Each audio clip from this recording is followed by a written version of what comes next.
revolution becomes of primary value to the communists to the extent to which it can be used to condition the masses psychologically to accept the non-violent revolution, which is offered supposedly as the only alternative. We were together, now we're nothing at all. We've been through revolution before, America. We survived a civil war. And it was a revolution that started this great nation over 200 years ago. So, what's to fear? Millions of dollars in property damage is done. Broken my heart. The plan is for raging fires from one city to the next.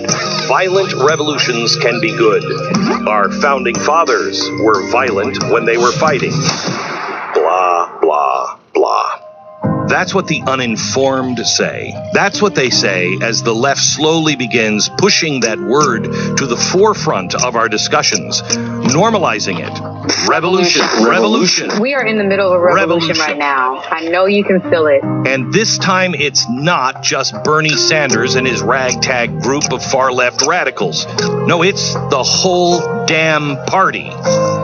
Well, tonight I'm going to show you why this revolution is nothing like anything we've ever faced before. I will show you why this one is dark, dangerous, sinister, and flat out evil. It is calculated. The plans and preparations for a communist revolution of force and violence are far advanced. So calculated that while the left sits back with smug smirks watching as we destroy each other on the streets, thanks to their plan, Trump will be the one who takes all the heat. The revolution will destroy all of us. And it's nothing short of national suicide for us to continue to ignore their plans. You know, Joe Biden should not concede under any circumstances. So, to stop it in its tracks, the first step, understanding how it began. Because while we've been hit in the face with story after story and riot after riot and death after death, come on, OG, stay with me. Come on, OG. We've been left unable to sit back and truly see how all of this is connected and fits together. Tonight, the way America could end in 2020. Hello, America. This, and I didn't realize it until I was watching that. I feel like this is the culmination of 20 years of work. And I hoped that this show would never come. Let me preface everything that I'm going to show you tonight. I wish was wrong, but I know it is not. Tonight's show is so important that we are putting it up on YouTube. I dare them. I want you to censor it. Go ahead. Tell me where we're wrong. Take it down. And our attorneys will be fighting with you every step of the way. Show me what we have wrong.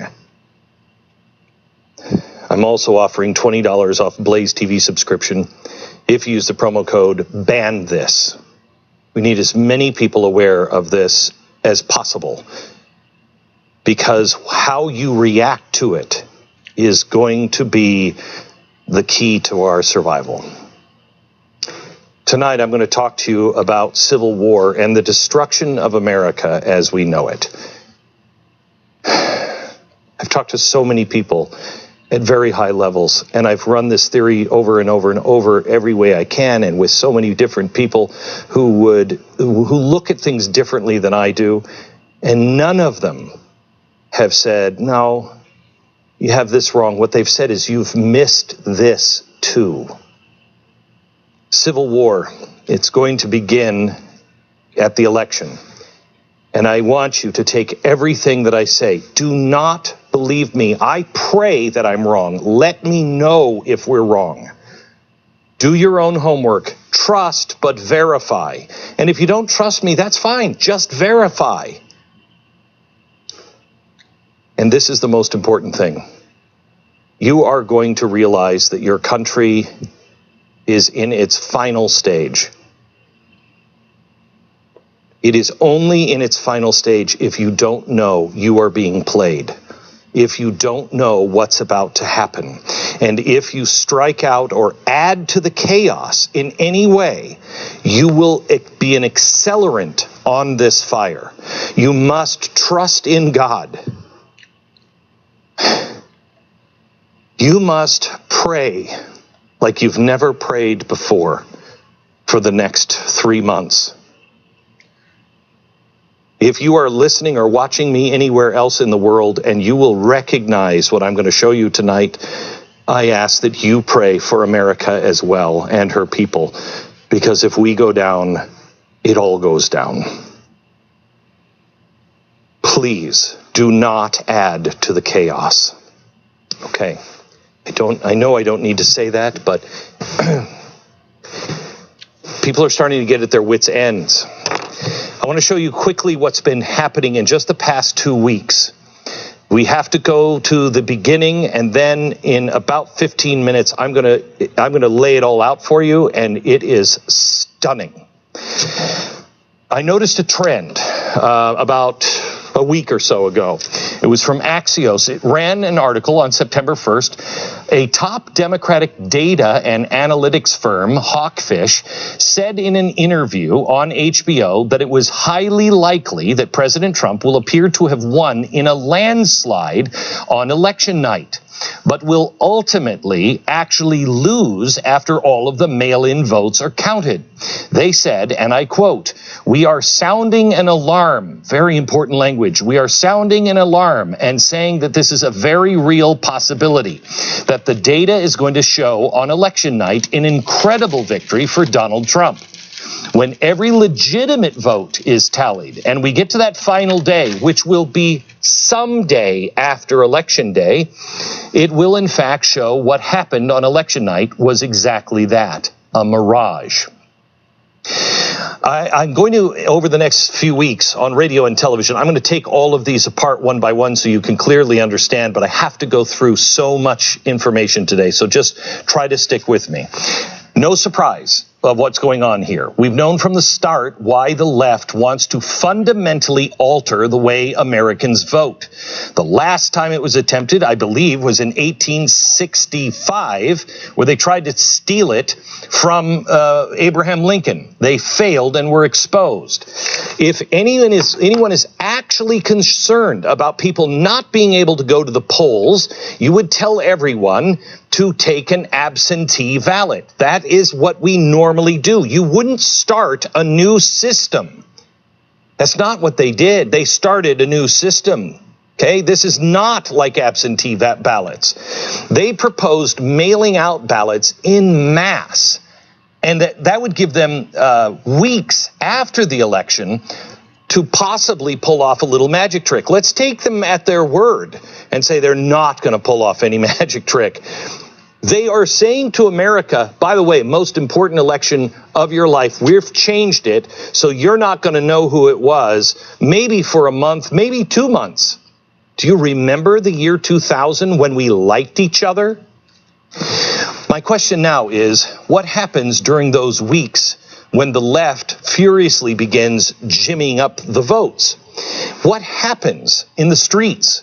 What happens from the left side in Washington, D.C.? Look, I have no problem. If Donald Trump doesn't win legitimately, if there's something that the Republicans are doing and it's all exposed, and we actually look into everything, I will be the first to say he's got to go. If he wins legitimately, he's got to stay. I believe all Americans want a fair election. What's happening now is absolutely un-American and anti-American, if I am to quote the left from 2016. All right, then I saw a next story.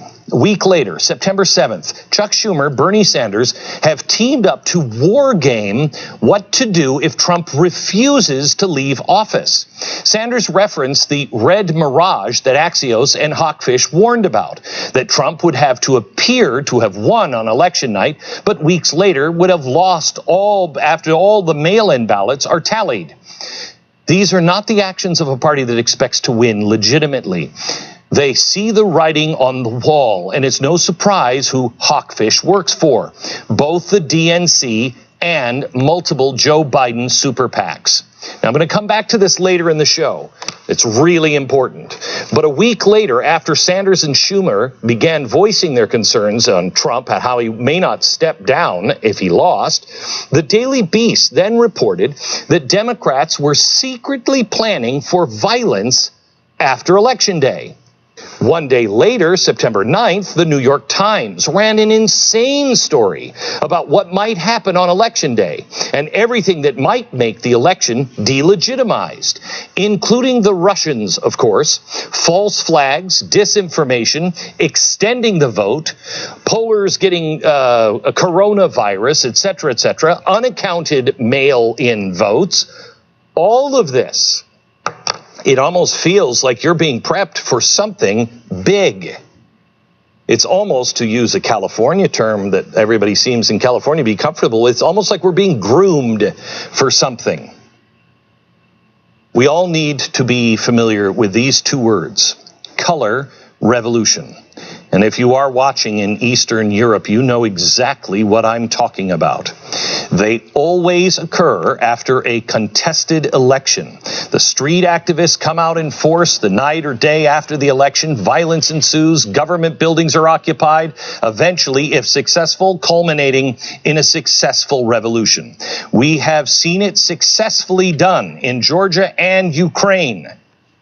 And it was done by us in the State Department.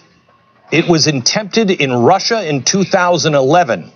We have been doing dry runs in the Middle East with the Arab Spring, through Ukraine, into South America. We're still doing it, and we're doing it now here. So what did Ukraine and Russia, what do those two revolutions have in common? The Obama administration, the Obama State Department, organizations like USAID and Nations Endowment for Democracy, and allied outside agitators like George Soros. The very same people and the strategy behind the Eastern European-style color revolutions appear to be exactly the same people involved in Main Street USA. I wish this was an outside enemy. I do.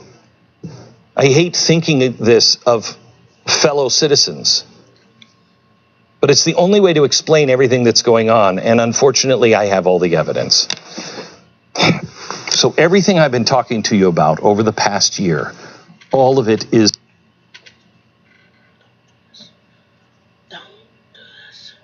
And I want you to see, we'll put a banner at the bottom of the screen. It'll say the name of each show. Go to the Blaze archives and watch that show, full explanation. But we told you what Obama and Biden were up to in Ukraine. It wasn't about just his son. It was civil society 2.0. And the tech camps that were all about inciting revolution throughout the world.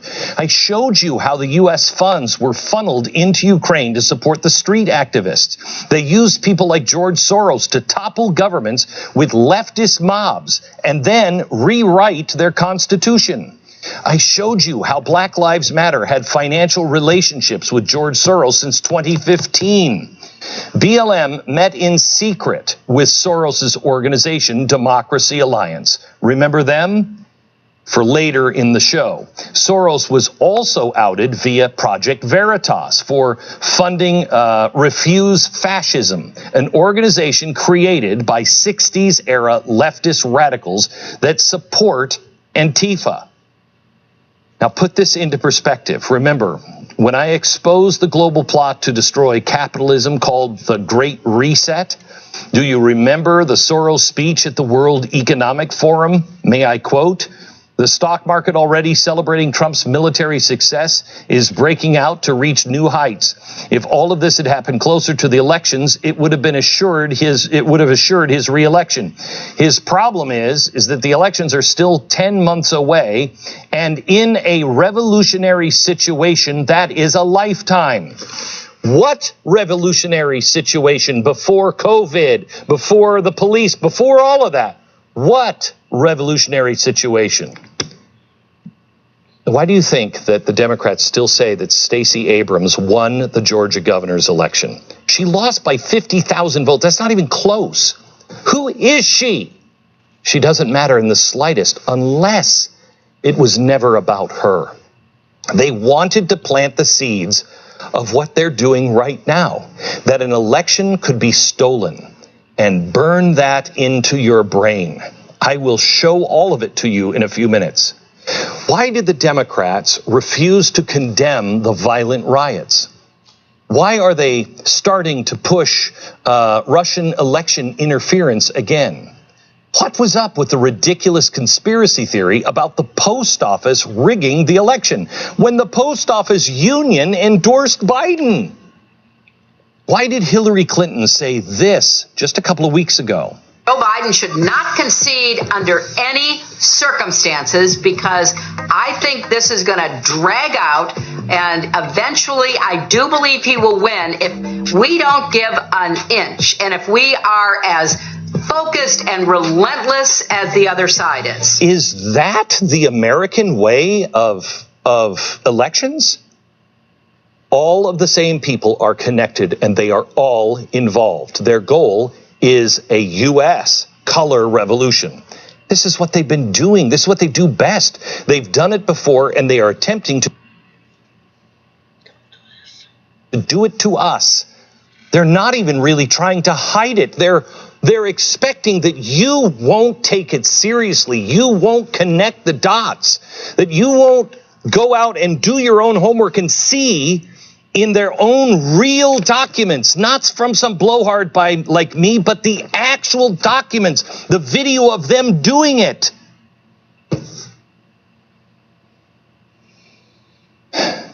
They're doing it out in the open right now. Why? They can't let it look like a conspiracy. We're being softened up and desensitized on what's about to happen in just 2 months. Everything now is a conspiracy theory. They want to remove the elected president of the United States, and they want you to believe that it was all his fault, that he engineered some sort of crazy election night engineering. It's really quite brilliant. It's insane, but brilliant. The entire plan hinges on two things. First, they're relying on us being stupid. Everything falls apart if you understand and recognize what they're really doing and you don't play into it. Second, they're counting on us not connecting what they did in places like Ukraine and what's going on here at home. And it's stunning. Tonight, I'm going to pull the curtain back on all of it. Who's behind it, how they're pulling it off, and the process has already begun.